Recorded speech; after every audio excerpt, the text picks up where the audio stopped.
Since I've been with you.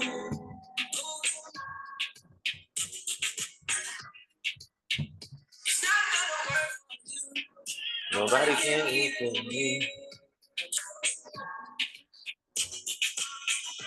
I'm gonna sip on this drink when I'm fucked up. I sure know how to pick 'em. I'm gonna catch the rhythm like she pressed against me. Ooh, she tipsy.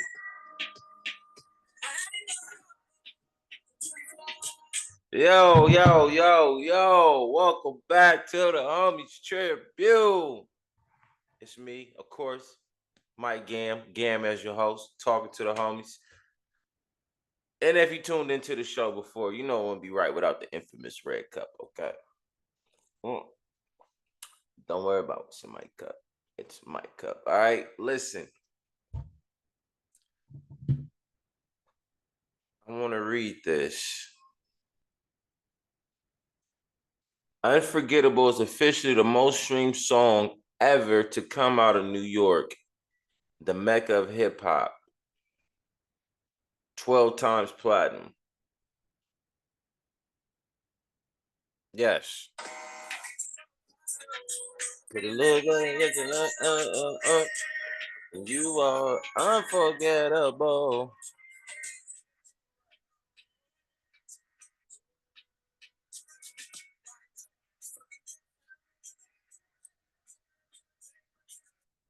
Listen, that's crazy. And it's crazy because it's French song, but you would think it's Sway Lay's song. Without, this is me being honest. I have no problem with French, but without Sway Lay, that song don't do what it do. Period. He was going crazy. Sway Lee went crazy on that song. Sway Lee went crazy on that song. And he not even from New York. I mean, it's big for French because you know French is from New York, but most streamed song ever is crazy. Like no cap. It seemed like for me, French should have did the DJ Khaled vibe. Like I'm just go. It's my song, but it's good. It's you could like do your thing on it. He shouldn't have been on that one. Probably his beat. He should have just produced that thing. But like honestly, like once the song switches,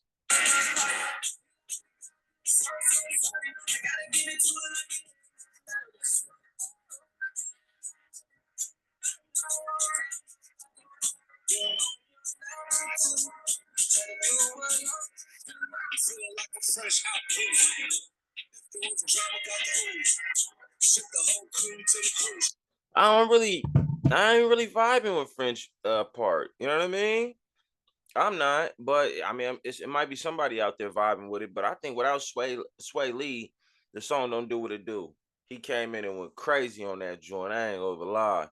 Um, just to be everything he's saying, he just talking about how it is in the club. You know what I'm saying? You know, she pressed against me. Oh, she tipsy.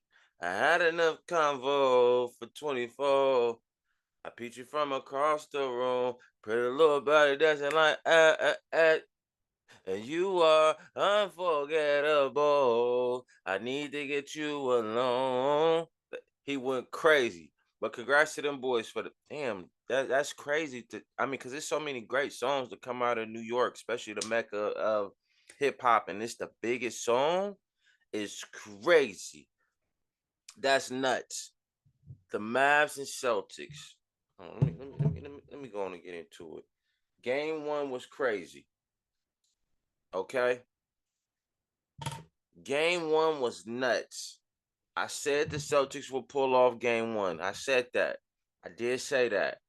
Okay. Let's get into some grades. Jason Tatum, 42 minutes, 11 rebounds, 5 assists, 16 points. He didn't go crazy, but he did enough. I'm gonna give him a B. Jaylen Brown, 37 minutes, 6 rebounds, 2 assists, 22 points. The boy got an A.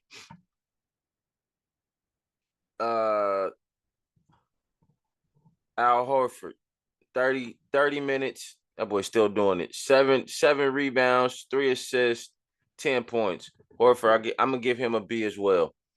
I'm gonna give Tatum a B plus. I'm gonna upgrade him to a B plus because he did get a double double, but I expect more from the offensive on the offensive end from him. Horford, I'm giving him a B, just simple off the fact nobody really talks about. They talk about LeBron, how long LeBron been doing it, and his age. Horford been doing this a long time, y'all. He been, excuse me, he been doing this a long time for his age, the way he's still moving, and I can guarantee one of these games he's gonna easily put up dub, easy. I guarantee it. Drew Holiday, 35 minutes, 8 rebounds, 5 assists, 12 points. I'm gonna give him a C plus. I'm gonna give him a C plus. You know what? I'm gonna give him a B minus. I like the way that they're playing. Uh, number 9, White, 35 minutes, 2 rebounds, 5 assists, 15 points. B minus. B minus, and it's not. He was balling. It's not even negotiable. Um, Hauser, 16 minutes, 4 rebounds, 1 assist, 8 points. I'm gonna give him a C. A C. He had a hell of a block, a huge block that set the tone for the Celtics in Game 1. And of course, Chris Porzingis. Damn, think he only played 21 minutes, 16 rebounds, 0 assists, 20 points. I gave him an A. He was the difference in the game. I said they were going to win. When I said they were going to win, I was thinking about him, honestly. Because the 2 stars, right? Um, Tatum and Brown, and you got Kyrie and you got Luka. They could cancel each other out, but the difference is going to be that somebody off the bench or somebody else that's in that starting 5. And I was thinking about Porzingis. I really was thinking about him giving problems to Lively and Gafford, just because he's a big man. Like, he's not Rudy Gobert where he can't shoot the 3. So he can shoot the 3. So that's going to give them problems to come out there to have to guard him, and he could dribble somewhat, and he could stop on the dime and pull up. So this is what I was thinking. If I didn't say it in the last show, but this is what I was thinking. I did say they were going to win, but like, it gave him problems. I was thinking about him. My only problem why I was so undecisive, I decided they were going to win, but one of the reasons why I was undecisive is because Porzingis had a lot of time off, and so I didn't know how. Usually when people come back, they have a hard time getting back into their rhythm, getting back into their flow. Like, I seen somebody say he had the best performance in somebody being injured and coming back in the last 25 years. I would have to agree with him. I don't remember who said it, but somebody, I think it was one of the analysts, they said it. I would have to agree with him. That performance was superb. Nothing less than that. It was amazing. He balled out. Game 2. Game 2 is tonight, if I'm not mistaken. Saturday. Let's double check that. Let's double check that. Let's see when game 2 is. Okay. Let me see. Mavs Celtics. Oh, tomorrow, actually. Okay. Cool. All right. So it's tomorrow, which would be Sunday. Um, I'm trying to see where I'm trying to see what I'm gonna decide who go take game 2. I think, man, somebody told me that Jaylen Brown has Luka's number, so I'm gonna go. I'm gonna go Mavs. I'm gonna go Mavs. I really want to go Mavs. Nah, nah. I take that back. No, I'm going Mavs. Listen. I expect Kyrie to go off tomorrow. I expect Kyrie to have one of them games. I expect Luka to have one of them games tomorrow. I'm gonna go with the Mavs tomorrow. I have some reason to think that they gonna go off tomorrow. Yeah, I got some reason to think that they gonna have a hell of a game tomorrow. That's just my opinion. I think they gonna go off tomorrow. I think Kyrie got something to prove tomorrow. Yeah. No, that's my opinion. Broner. Terrible performance. Listen, Adrian Broner is a four division champion. Absolutely. But the guy we saw last night was AB. AB has I think 5 or 6 losses. I don't like that form of AB. I like the can man. See the can man where he say anybody can get it, you know, willing to fight anybody. That's the form of AB that I like. When he like that, it's hard for him to be beat. Why? Because he's letting his hands go. He's actually boxing. All this last night, just moving forward, not throwing no punches. You just moving forward. It's like playing basketball and you playing. You're not putting the ball. You're not even shooting it. You're going to lose. I don't care how good of a defense you play. The other team is going to score eventually, even if they scored 2 points. If you don't shoot the ball, guess what? They win by 2. It's boxing. I don't care how good your defense is. If the other guy is staying active,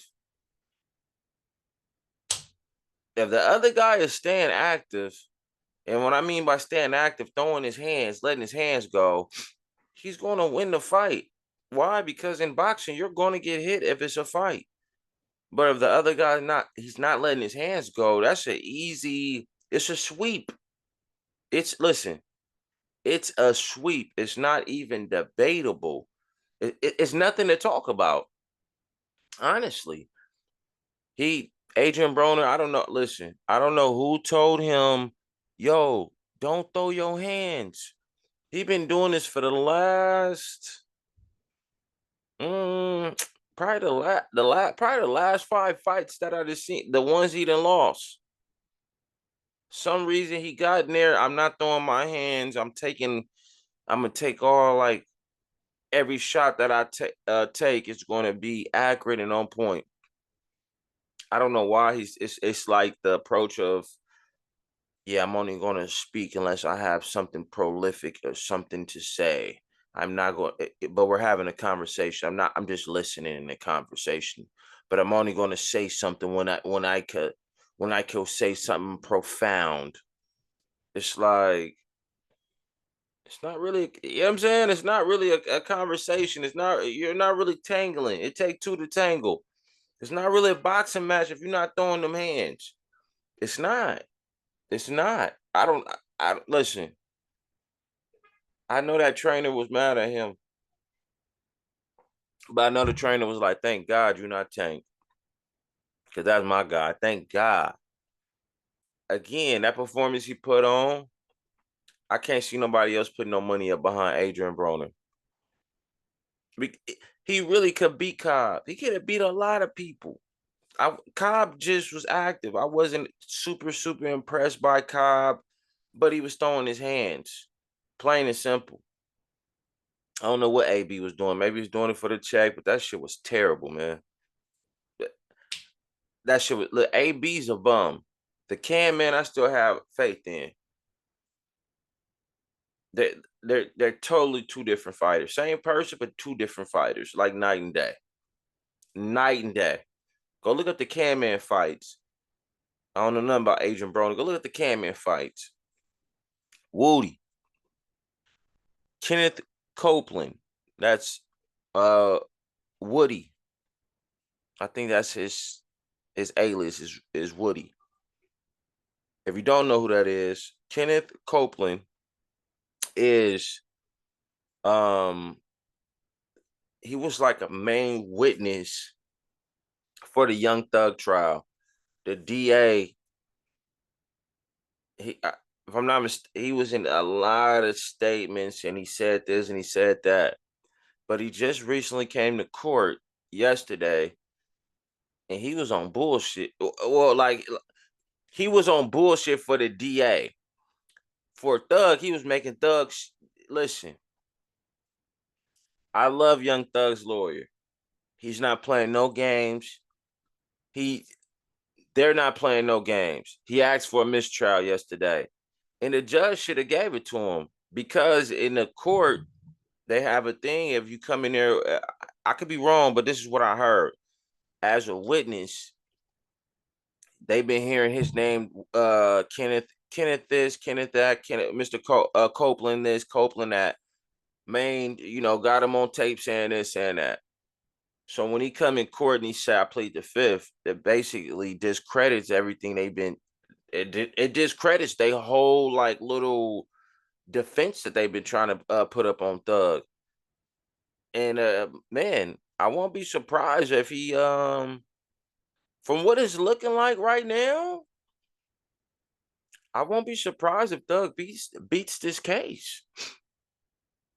I won't listen. I won't be surprised if Thug comes and beat this case. Period. The they're making a mockery of the DA defense. That little stunt that he pulled yesterday. If you haven't seen it, go watch it. But he wasn't cooperating at all. I plead the fifth when they start asking him. I plead the fifth. He was listen. I knew that Kenneth I don't want to say his alias because I don't know if it's Woody. I don't know if that's correct, but I do know his name is Kenneth Copeland. He was or once part of the YSA or whatever. They had him as an informant. You know what I'm saying? But I knew he was on bullshit yesterday when they asked him, yes, how old are you? Grown. What does that mean? Adult. I said, oh, yeah, this boy on bullshit. He was on pure bullshit. Even when the judge said yes or no, just say yes or no. He's okay. Okay, this boy he on one today. He on one. I seen it. I seen that he was on one today. Period. Don't be surprised if Young Thug come home. Free slime. Free slime. I seen something on Instagram. I don't remember the dude name. I don't remember what it was, but they was so I'm gonna catch you up on the story. So basically the guy was he's a gay male, and I guess he has a son. He's a gay male, he has a son, and people were bashing him because he doesn't act like that in front of his son. So I think they would call him like a fake gay and like things of that nature. And they were trying to bash him because he doesn't, kiss on his boyfriend or whatever, or I don't know if whatever I'm gonna say his other half, who's another guy. He doesn't do all that holding hands and he ain't doing all that in front of his son. And he made a good point because he was like, now what I look like kissing on a dude in front of my son. Now, when my son goes either at school or he goes to somebody else's house and he plays with their son and he tries to kiss him. And he tries to kiss him because he's thinking this is normal and he sees his father doing this. See, people bashing him in the comments, but the reality of it is he didn't put that don't make him less gay because no, because he's not kissing on his significant other and that don't make him less gay. No, No, that don't make him that make him. It's called parenting. So the people that's bashing him in the comments, you're not a parent. Yeah, you're not a parent. That's parent. Listen, parenting 101. He just did. I'm not going. Listen, I'm not going to normalize this in front of my son. We're not saying there's nothing wrong with being gay. He's not saying that. But what he is saying is, I'm not going to push this on my son. I'm going to let him decide himself. And there's nothing wrong with that. Listen, my hat's off to you, King. Yeah, my salute to you, dog. That was listen. Why? Because say what he wanted, say whatever you want to say about him, but that parenting, his parenting is intact. Yeah. You can't test his parenting. His parenting is there. His it's intact. Let me know what y'all think about it in the comments. I would love to know your opinion on that topic on this whole episode. But I would like to know specifically: is he wrong? Is the gay dude wrong? Because I'm not gay, but I am a parent though, and I think that him doing that, the parenting is bigger than me identifying as gay, not gay, whatever. The parenting comes first, right? The kids come first, and now that he's not doing that, they ready to bash him. Let me know what y'all think. Like, comment, subscribe. It's the Homie Tribune. Like I said, we talk about anything under the sun. You know what I'm saying? If it's under the sun, we'll talk about it. If it's something that you would like me to elaborate on, let me know. Okay? It's Gam. I'm signing off. And of course, the infamous Red Cup. Enjoy your Saturday. Because guess what? I am. Get it.